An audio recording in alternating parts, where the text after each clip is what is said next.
You picked up your phone to check one thing. 5 minutes later, you're watching someone's vacation in Bali, another person's promotion, someone else's engagement, and suddenly, your life feels small, boring, behind. That's not an accident. Social media is designed to make you compare, and comparison is designed to make you feel like you're losing.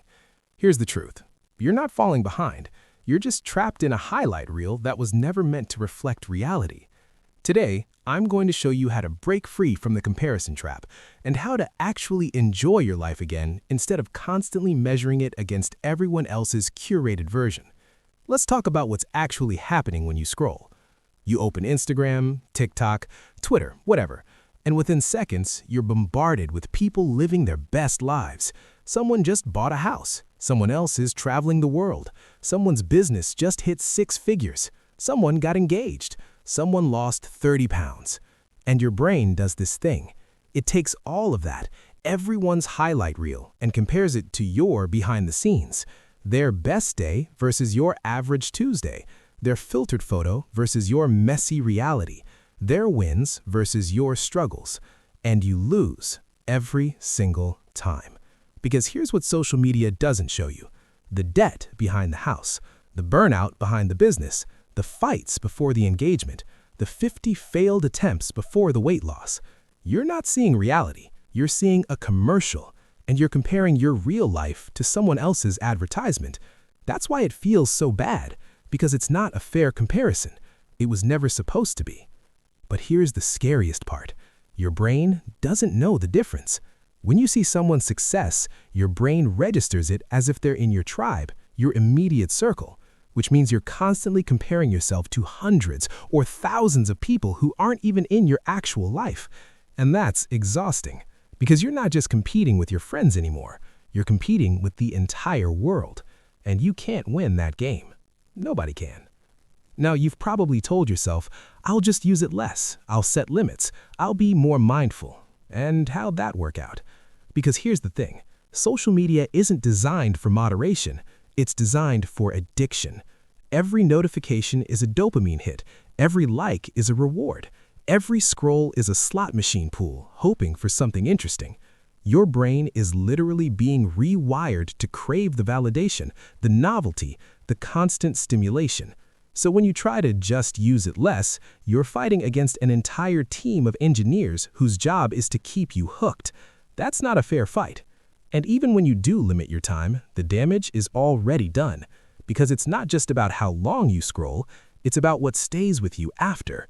You see someone's perfect life for 30 seconds, but you think about it for 30 minutes, or 3 hours, or all day. You close the app, but the comparison doesn't stop. It follows you into your real life. You look at your apartment and think, it's not as nice as theirs. You look at your career and think, I should be further along. You look at your relationship and think, why isn't mine that perfect? Social media plants seeds of inadequacy, and even when you're not on it, those seeds keep growing. That's why limiting screen time isn't enough. You need a full detox, a reset, a way to break the cycle completely. All right, so how do you break free? How do you detox from something that's literally everywhere? Here's the plan. Step 1. Delete the apps temporarily. Not deactivate your accounts, not just log out. Delete the apps from your phone for at least 7 days, ideally 30. This isn't about being extreme, it's about removing the option, because if the app is there, you'll open it, even without thinking. You have to make it inconvenient enough that you actually stop. And yes, this will feel uncomfortable. You'll reach for your phone 100 times a day out of habit. That's normal. That's the addiction breaking. Step 2, replace the habit. Here's the thing nobody tells you. You can't just remove a habit. You have to replace it.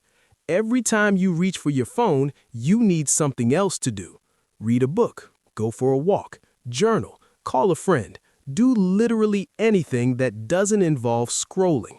Because the problem isn't just social media, it's boredom, it's discomfort, it's the need to fill every empty moment with something. And social media has trained you to never sit with yourself, to never be bored, to never just exist without stimulation. So part of this detox is learning how to be okay with nothing, with quiet, with your own thoughts. And that's hard, but it's necessary. Step 3, notice what you're comparing. Here's what's going to happen during your detox. You'll start to notice things. You'll notice how much mental space social media was taking up, how much energy you were spending thinking about other people's lives. And you'll start to ask yourself, what am I actually comparing? Am I comparing my career, my body, my relationship, my lifestyle? Because once you know what you're comparing, you can ask a better question. Why does that matter to me? Is it because I genuinely want that thing? Or is it because social media told me I should want it? Most of the time, it's the second one. You've been fed a version of success that isn't even yours, and now you're chasing it without knowing why. This detox gives you space to figure out what you actually want, not what the algorithm wants you to want. Step 4, reconnect with your real life. Here's the beautiful part of a detox. You start to enjoy your life again. The coffee tastes better when you're not photographing it. The sunset looks better when you're not filming it. The conversation is deeper when you're not thinking about posting it. You start to realize your life is actually pretty good. It's just been overshadowed by everyone else's. And when you stop comparing, you start appreciating. When you stop performing, you start living. That's the goal.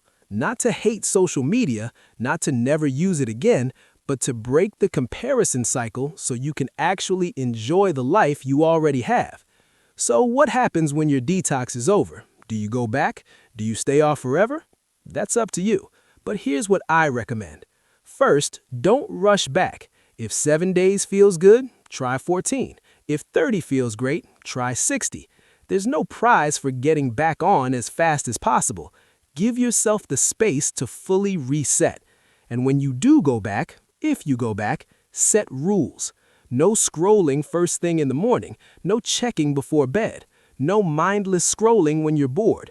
Use it intentionally.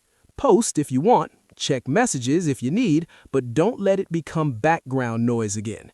Because here's the truth, you're gonna slip, you're gonna fall back into old patterns. That's normal. But the difference is, now you'll notice it. You'll catch yourself comparing. You'll feel the pull of the algorithm. And when you do, you can choose to stop. Delete the app again for a week, reset, start fresh. This isn't about perfection. It's about awareness. It's about taking back control of your attention and your happiness. Here's what nobody talks about when it comes to social media detoxes. It's not just about feeling better.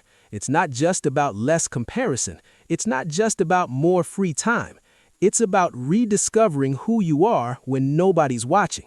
Because on social media, you're always performing, always curating, always thinking about how things look. But when you step away, you get to just be. No audience, no pressure, no performance. And that's when you start to figure out what you actually like, what actually makes you happy, what actually matters to you. Not what gets likes, not what looks good in a photo, not what other people would approve of. Just you, your real preferences, your real life. And that's freedom. So here's what I want you to do. Right now, before you close this video, make a decision. Are you going to try a 7-day detox? 30 days? Just delete one app? Pick something and do it today. Not tomorrow, not next week, today. Because every day you wait is another day comparing, another day feeling behind, another day living in someone else's highlight reel instead of your own real life. You deserve to enjoy your life without constantly measuring it. You deserve to feel good about where you are without needing everyone else to be behind you. So take the detox, break the comparison cycle, and get your life back. Drop a comment and tell me, how long are you going for? 7 days? 30? Let's do this together. And if you want more content like this, hit subscribe, because we're building a community that chooses real life over fake highlights. You've got this. Let's get free.